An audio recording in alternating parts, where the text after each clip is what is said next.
오늘 말씀은 십계명 가운데 이 계명이 있는 말씀이요. 너는 나 외에 다른 신을 내게 두지 말라. 굉장히 절대적인 말씀이죠.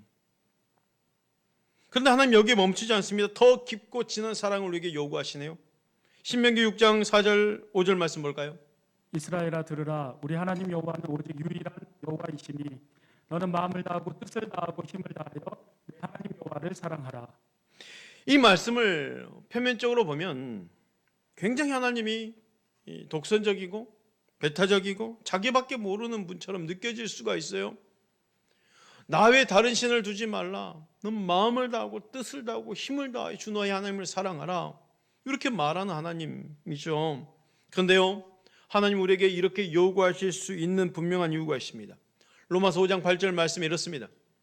아직 죄인 되었을 때 그리스도께서 우리를 위하여 죽으심으로 하나님께서 우리에 대한 자기의 사랑을 확증하셨느니라. 우리가 죄인 되었을 때 그리스도께서 우리를 위하여 죽으심으로 하나님께서 우리에 대한 자기 사랑을 확증했다고 그랬어요.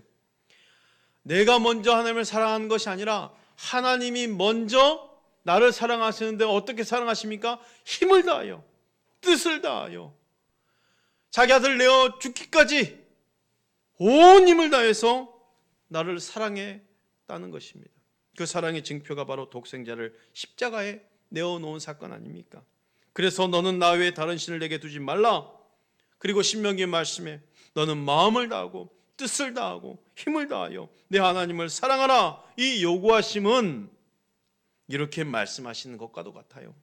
내가 너를 마음을 다해서 힘을 다해서 뜻을 다해서 사랑했는데 이 사랑에 대한 대답은 사랑으로밖에 할 수 없단다.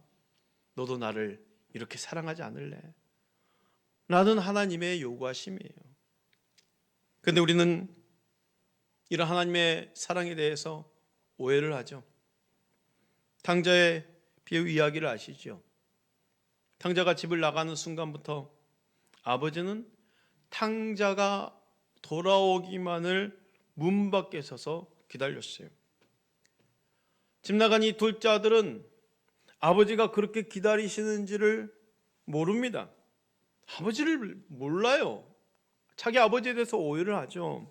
그리고 가지고 왔던 재산을 다 탕진하고 아버지께로 돌아오던 날 탕자는 이렇게 다짐했어요. 아들이 아니라 집안의 일꾼의 하나라도 받아달라고 해야겠다. 그러나 아버지에 대해서 이렇게 오해하고 있는 거예요. 왜요? 지금 자기 아버지는 자기가 올 때까지를 기다리고 있고 언제라도 돌아오면 다시금 잃은 아들을 찾을 것으로 여기고 있는데 집 나간 아들은 자기 아버지를 너무 모르는 거죠. 나를 아들로 생각하지 않겠지?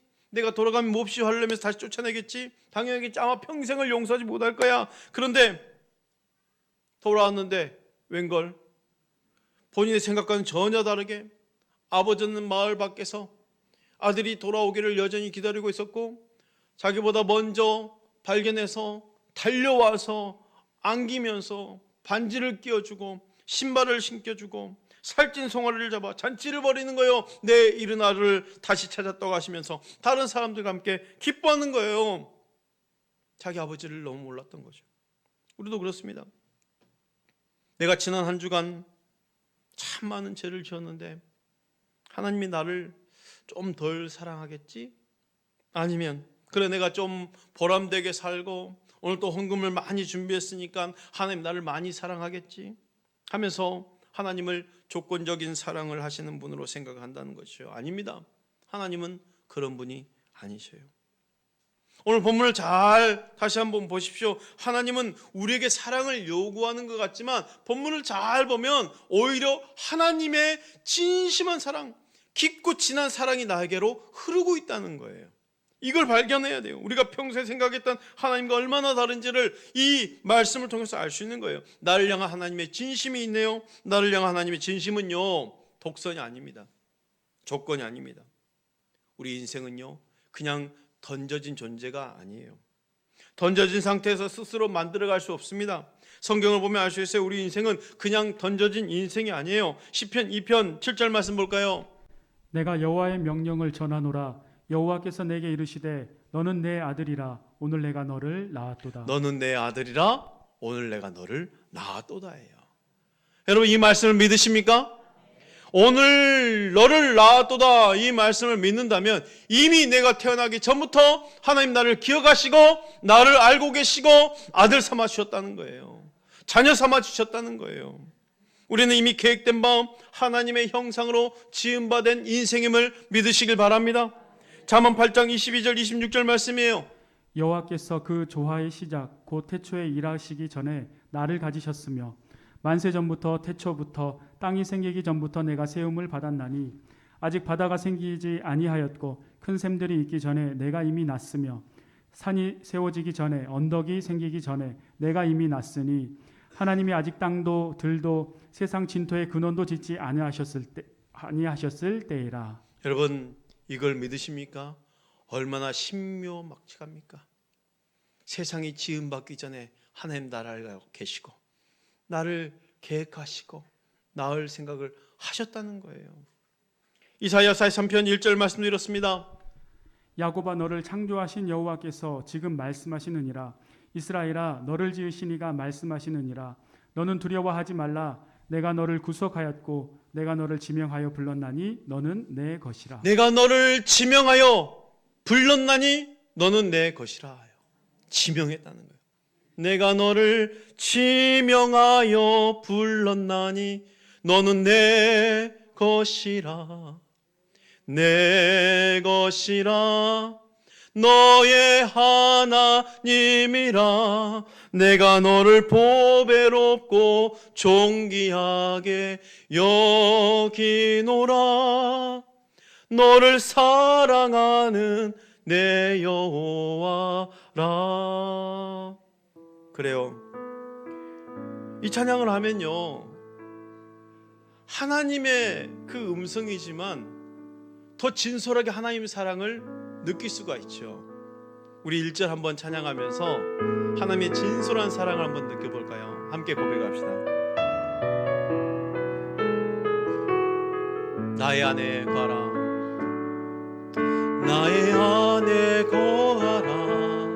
나는 내 하나님이니 모든 환난 가운데 너를 지키는 자라. 두려워하지 말라. 내가 널 도와주리니 놀라지 말라. 내 손 잡아주리라. 내가 너를 지명하여 불렀나니 너는 내 것이라. 내 것이라. 너의 하나님이라. 내가 너를 보배롭고 존귀하게 여기노라. 너를 사랑하는 내 여호와라. 진짜 하나님의 아버지의 마음을 출애굽기 7장 16절 보면 더 잘 알 수 있어요. 말씀 볼까요? 그에게 이르기를 히브리 사람의 하나님 여호와께서 나를 왕에게 보내어 이르시되 내 백성을 보내라. 그러면 그들이 광야에서 나를 섬길 것이니라 하였으나 이제까지 내가 듣지 아니하도다. 내 백성을 보내라 그래요. 하나님 자신을 어떻게 표현합니까? 히브리 사람의 하나님이라고 표현하네요. 아직 애굽 안에 있는 이 백성들을 향해서 나는 히브리 사람의 하나님이라고 말하면서 내 백성을 보내라는 거예요. 출애굽 9장 1절에 똑같이 말씀하십니다. 여호와께서 모세에게 이르시되 바로에게 들어가서 그에게 이르라. 히브리 사람의 하나님 여호와께서 말씀하시기를 내 백성을 보내라. 그들이 나를 섬길 것이니라. 히브리 사람의 하나님이라고 표현하시는 그 이유가 뭘까요? 아니 나는 전능한 하나님이기 때문에 나에게 함부로 대적하지 말고 내 백성 보내라 라고 했으면 얼마나 더 큰 위험이 있었을까. 근데 히브리 사람의 하나님이라고 표현해요. 히브리라는 표현이 뭔지 아십니까? 히브리라는 이름이 이스라엘 백성의 이름이 된 이유가 바로 여기 나오죠. 당시 고대 근동 지방에 하층 계급, 노예, 난민 같은 이들을 하비루라고 표현했어요. 하비루. 그런데 하비루 계층에서도 특히나 나라가 없이 떠돌아다니는 사람을 히브리입니다. 나라가 없이 떠돌아다니는 사람. 그 애굽 안에 있지만 곧 있으면 이제 출애굽에서 광야에 정처 없이 떠돌아다니는 나그네가 될 인생들이에요. 나라도 없습니다. 저 히브리 사람의 하나님이라는 거예요. 나라도 없이 떠돌아다니는 그 나그네 같은 인생, 그 연약한 자들을 그 하나님이라는 거예요. 나는 이런 자들이 하나님이야. 낮은 자 하나님이야. 연약한 자 하나님이라는 뜻이에요. 하나님의 이 마음은 지금도 우리를 향해서 계속되고 있습니다. 하나님 나 같은 자에게도 찾아오셔서 나는 너의 하나님이야 말씀하시는 거예요. 이스라엘에게 말씀하신 것과 똑같은 마음이라는 거죠. 하나님의 마음은 언제나 우리 자신들에게 초점이 맞춰져 있습니다. 출애굽기 20장 4절 말씀 볼까요? 너를 위하여 새긴 우상을 만들지 말고 또 위로 하늘에 있는 것이나 아래로 땅에 있는 것이나 땅 아래 물속에 있는 것의 어떤 형상도 만들지 말며 23절 말씀. 너희는 나를 비겨서 은으로나 금으로나 너희를 위하여 신상을 만들지 말고 너를 위하여 새긴 우상을 만들지 말고. 지금 분명하게 너를 위해서 그랬어요. 나를 위해서 우상을 만들라, 나를 위해서 우상 만들지 말라 그 말이 아니고 너를 위해서 우상을 만들지 말고 이제 뭐입니까? 나를 비겨서 은이나 금이나 너희를 위하여 신상을 만들지 말고 너희를 위해서 신상을 만들지 말고예요. 잘 생각해 보세요. 만약 하나님께서 나를 위해서 큰 신상, 아주 좋은 신상을 만들어라, 그리고 그걸 경배해라 하나님으로 생각하고 라고 했다면 누가 고생했겠어요? 광야의 떠돌이 인생이라고 그랬잖아요. 히브리 인생들. 그 광야에 나그네 된 인생이 뭐가 호주머니에 있어서 금으로 신상을 만들어라 했으면 누가 고생했겠냐는 거예요. 그 연약한 자들이, 가난한 자들이, 없는 자들이 있는 거 없는 거 다 내서 금으로 만들면 저들이 얼마나 고생하겠습니까? 그런데 하나님은 자기 백성을 어떻게 사랑해야 되는지를 알고 계시는 분이에요. 하나님은 저들에게 금을 원하지 않았어요. 금신상을 원하지 않았어요. 가난한 자, 눌린 자, 억눌린 자, 갇힌 자들을 향한 하나님의 마음, 저들을 향한 진심된 하나님의 깊은 진한 사랑이 어떻게 흐르고 있는지를 보십시오. 24절 말씀이에요. 내게 토단을 쌓고 그 위에 내 양과 소로 내 번제와 화목제를 드리라. 내가 내 이름을 기념하게 하는 모든 곳에서 내게 임하여 복을 주리라. 토단이면 돼라는 거예요.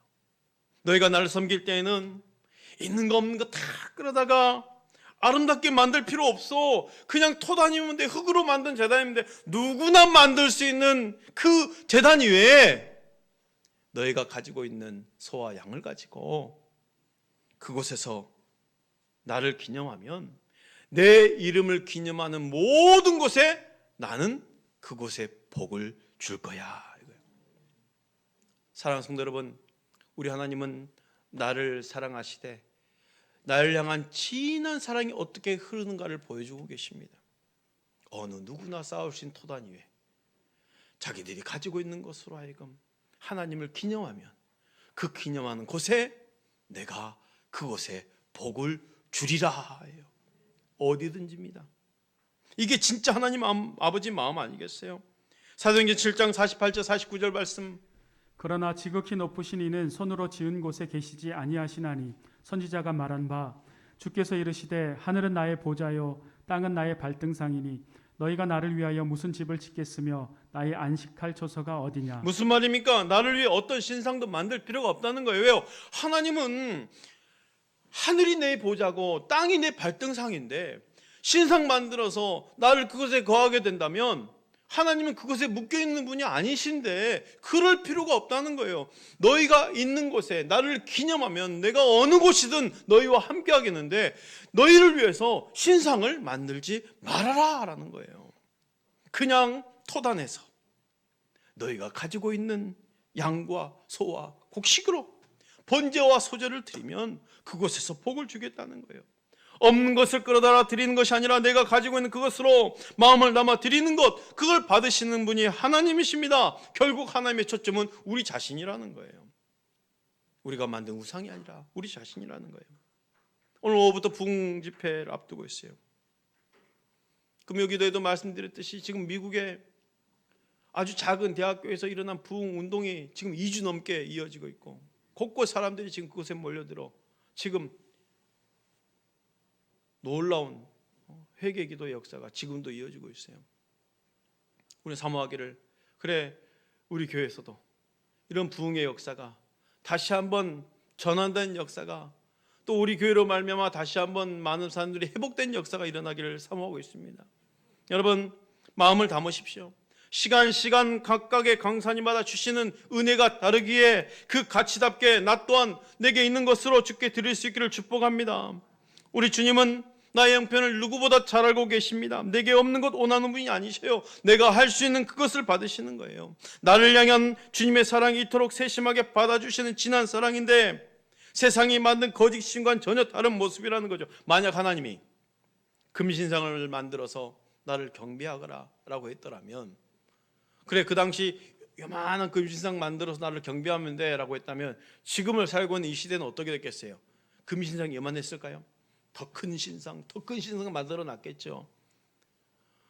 이 큰 신상이 더 크네, 여기 하나님 더 크게 계시는가 봐. 얼마나 그렇게 차별이 있겠습니까? 사람들은요 하나님을 섬기지 않으면 하나님 자리에 어떤 다른 신이 자리 잡게 돼 있어요. 그걸 경배하게 돼 있어요. 다른 우상을 세우고 싶은 마음이 있어요. 누구나입니다. 모세가 시내산에 올라가서 늦게 내려오니까 백성들이 그 성화에 못 이겨 아론이 금성화제를 만든 거 아닙니까? 사람며 보이는 것에 약하기 때문에. 지금도 사람이 만들어 놓은 고대 사회, 중세 사회 그 신전들을 보세요. 종교를 보십시오. 얼마나 웅장합니까? 허물어졌어도 상상을 해보는, 그때 당시 이렇게 큰 신전을 지었어? 그러면 이런 생각을, 이곳에 오면은 마치 신이 있을 것 같고 그러잖아요. 사람들은 마치 그곳에 가야만 그 신을 만날 수 있을 것 같은 그런 웅장함. 지금 지진으로 수많은 희생자들이 있는 튀르키예를 보십시오. 과거 사도 바울이 전도했던 전도 현장입니다. 소아시아 지역이죠. 많은 교회가 바울에 의해서 세워졌어요. 몇 년 전 터키라고 불렀는데 나라 이름이 바뀌었어요. 튀르키예로. 그런데 그곳에 교회는 온데간데 없고 웅장한 모스크 사원이 자리 잡고 있습니다. 99%입니다. 여러분 네이버 지식인 쳐보세요. 99%가 모슬림입니다. 이슬람입니다. 겨우 남은 1%의 기독교, 유대교 있습니다. 많은 사람들이 희생되어 정말 안타깝지만 우리 마음을 더 아프게 하는 건 그 땅에 예수를 알지 못하는 영혼들이 너무도 많다는 것입니다. 그래서 영혼 구원은 때가 있는 게 아니에요. 우리가 전도해야 하는 그 VIP도 마찬가지예요. 나중에가 아닙니다. 지금입니다. 때가 있는 게 아닙니다. 하나님은 너를 위해서 새긴 우상을 만들지 말라 하셨어요. 다시 한번 강조합니다. 나를 위해서 만들지 말라는 거예요. 하나님은 어떤 신상에 갇혀서 그곳에서 일하는 분이 아니시기 때문에, 내가 어디를 가든지 나와 함께 하시기 때문에, 내가 어디를 가든지 하나님을 기념하는 곳에 나와 함께 하시기 때문에 나를 하나님이 성령이 거하시는 거룩한 성전 만드시겠다는 거예요. 그러니 우상 만들 필요 없다는 거예요. 너가 성전이고 너 안에 내가 거할 거야. 얼마나 놀라운 섭리입니까? 고린도서 3장 16절 17절 말씀이에요. 너희는 너희가 하나님의 성전인 것과 하나님의 성령이 너희 안에 계시는 것을 알지 못하느냐. 누구든지 하나님의 성전을 더럽히면 하나님이 그 사람을 멸하시리라. 하나님의 성전은 거룩하니 너희도 그러하리라. 사랑하는 성도를 믿으시기 바랍니다. 여러분들은 하나님의 성령이 거하시는 거룩한 성전됨을 믿으시길 바랍니다. 내 안에 성령이 거하시는 거예요. 내가 만든 우상으로 인해서 그곳에 계시는 것이 아니라 그거 필요 없어. 나는 너에게 거할 거야. 너가 어디를 가든지 너와 함께 할 거예요. 우리 옆 사람에게 축복할까요? 당신이 성전입니다. 그렇다면 어떻게 우리에게 하나님의 성령이 거할 수 있을까요? 요한복음 7장 38절 이렇게 말씀합니다. 나를 믿는 자는 성경의 이름과 같이 그 배에서 생수의 강이 흘러나오리라. 나를 믿는 자는 성경의 이름과 같이 그 배에서 생수의 강이 흘러나오리라. 나에게 성전 삼아주신 우리 주님이 나로 말미암아 성령이 거하게 하셔서 내 안에 생수의 강이 흘러나오게 만드시겠다는 거예요. 믿는 자에게 성령님이 거하십니다. 성전에서 생수의 강이 흘러나오는 거예요. 에스겔 선지자가 환상 가운데 성전에서 흘러나오는 생수의 강을 보지 않습니까? 구약 에스겔 선지자에게 성전 문지방 밑에서 그 생수가 흘러나오는 환상을 보여주셨어요. 에스겔 47장 1절 말씀이에요. 그가 나를 데리고 성전 문에 이르시니 성전의 앞면이 동쪽을 향하였는데 그 문지방 밑에서 물이 나와 동쪽으로 흐르다가 성전 오른쪽 제단 남쪽으로 흘러내리더라. 자, 잘 보십시오. 성전 동문입니다. 동쪽을 향해서 물이 흘러나온다 그랬어요. 에스겔 47장을 쭉 읽어보면 그 물이 측량했더니 발목에 닿았어요. 조금 더 측량했더니 무릎에 닿았어요. 또 측량했더니 허리에 닿았어요. 또 측량했더니 헤엄할 강이 되었어요. 생수의 강이 흘러나오는데 헤엄할 강이 되어버렸다는 거예요. 그런데 동쪽으로 흘렀잖아요. 쭉 동물 향해서 흘러가면 그 지리적으로 요단강을 만나게 되어 있어요. 남쪽으로 또 흘렀다 그랬잖아요. 그러면 요단을 따라 남쪽으로 흘러면 어디로 들어갑니까? 사해바다로 들어가요. 죽은 바다로 들어가요. 그 사해바다 생명을 살 수 없는 곳이에요. 그런데 그 성전에서 흘러나온 물 때문에 점점 차고 올라와서 헤엄할 강처럼 되고 그 물이 흘러내리는 곳마다 되살아나고 치료되는 역사가 일어난다는 거예요. 에스겔 47장 7절부터 12절 말씀 한번 보겠습니다. 내가 돌아가니 강 좌우편에 나무가 심이 많더라. 그가 내게 이르시되 이 물이 동쪽으로 향하여 흘러 아라바로 내려가서 바다에 이르리니 이 흘러내리는 물로 그 바다의 물이 되살아나리라. 이 강물이 이르는 곳마다 번성하는 모든 생물이 살고 또 고기가 심이 많으리니 이 물이 흘러 들어가므로 바닷물이 되살아나겠고 이 강이 이르는 각처의 모든 것이 살 것이며 또 이 강가에 어부가 살 것이니 엔게디에서부터 에네글라임까지 그물 치는 곳이 될 것이라. 그 고기가 각기 종류를 따라 큰 바다의 고기같이 심이 많으려니와 그 진펄과 개펄은 되살아나지 못하고 소금 땅이 될 것이며 강 좌우가에는 각종 먹을 과실 나무가 자라서 그 잎이 시들지 아니하며 열매가 끊이지 아니하고 달마다 새 열매를 맺으리니 그 물이 성소를 통하여 나옴이라. 그 열매는 먹을만 하고 그 잎사귀는 약 재료가 되리라. 이 흘러내리는 물로 그 바다의 물이 되살아나리라.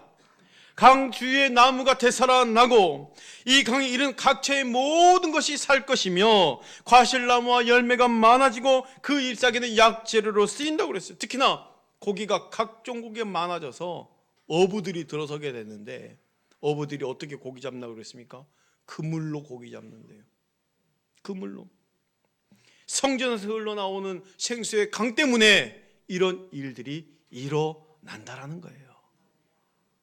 사랑하는 성도 여러분, 내가 성전됨을 믿으십니까? 우리 교회가 거룩한 성전을 믿으십니까? 나에게 생수의 강이 흘러나옴을 믿으시길 바랍니다. 우리 교회 생수의 강이 흘러나감을 믿으시길 바랍니다. 교회로 말미암아 흘러나간 이 생수를 닿는 곳마다 되살아난 역사가 일어남도 믿으시길 바랍니다. 많은 영혼들이 어부처럼 우리가 어부가 되어서 사람을 낚는 어부처럼 수많은 영혼들이 살아난 역사가 있을 것입니다. 생수의 강이 흘러나가면 우리 교회가 거룩한 주님의 몸된 성전, 내가 거룩한 주의 몸된 성전됨을 우리는 믿고 나에게서 생수의 강이 흘러나감을 믿으시길 바랍니다. 이방인 백부장 고넬료가 베드로를 통해서 복음을 전해 듣고 성령을 받았어요. 베드로가 전한 말씀으로 말미암아 그 가정에 다 성령이 임했어요. 베드로가 성전된 거예요. 성전된 베드로에게 생수가 흘러나간 거죠. 사도행전 10장 44절 볼까요? 베드로가 이 말을 할 때에 성령이 말씀 듣는 모든 사람에게 내려오시니 베드로가 이 말을 할 때 성령이 말씀 듣는 모든 사람에게 내려오시니 베드로에게서 생수의 강이 흘러나간 겁니다. 베드로 때문에 그 집안에 있는 영혼들이 살아난 겁니다. 아, 그래, 베드로는 사도니까 그럴 수 있죠. 아니요, 여러분. 빌립 집사님도 보십시오. 빌립 집사님도 주의 몸된 거룩한 성전 되었어요. 그로 말미암아 한 성이 살아났어요. 볼까요? 8장 5절 8절 말씀이에요. 빌립이 사마리아 성에 내려가 그리스도를 백성에게 전파하니 무리가 빌립의 말도 듣고 행하는 표적도 보고 한 마음으로 그가 하는 말을 따르더라. 많은 사람에게 붙었던 더러운 귀신들이 크게 소리를 지르며 나가고 또 많은 중풍병자와 못 걷는 사람이 나으니 그 성에 큰 기쁨이 있더라. 따라합시다. 그 성에 큰 기쁨이 있더라. 큰 기쁨이 있더라. 빌립 집사님 한 사람 때문에 중병자가 났고 귀신이 떠나가고 못 본 사람이 났고 그 성에 큰 기쁨이 있더라.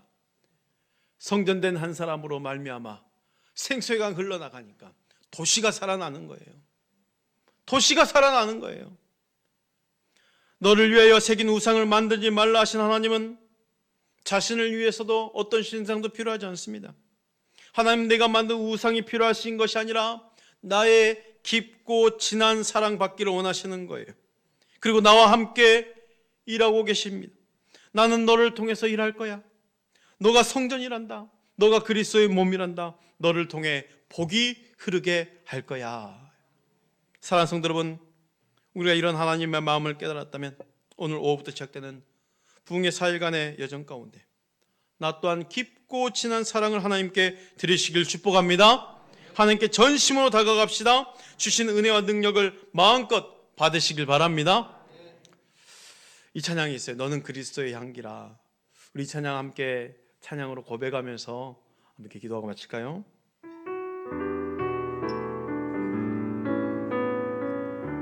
너는 그리스도의 향기라. 너는 그리스도의 향기라. 너는 그리스도의 편지라. 하나님 앞에서 그리스도의 향기니 너를 통해 생명이 흘러가리. 너를 통해 생명이 흘러가리. 아멘. 기도하겠습니다.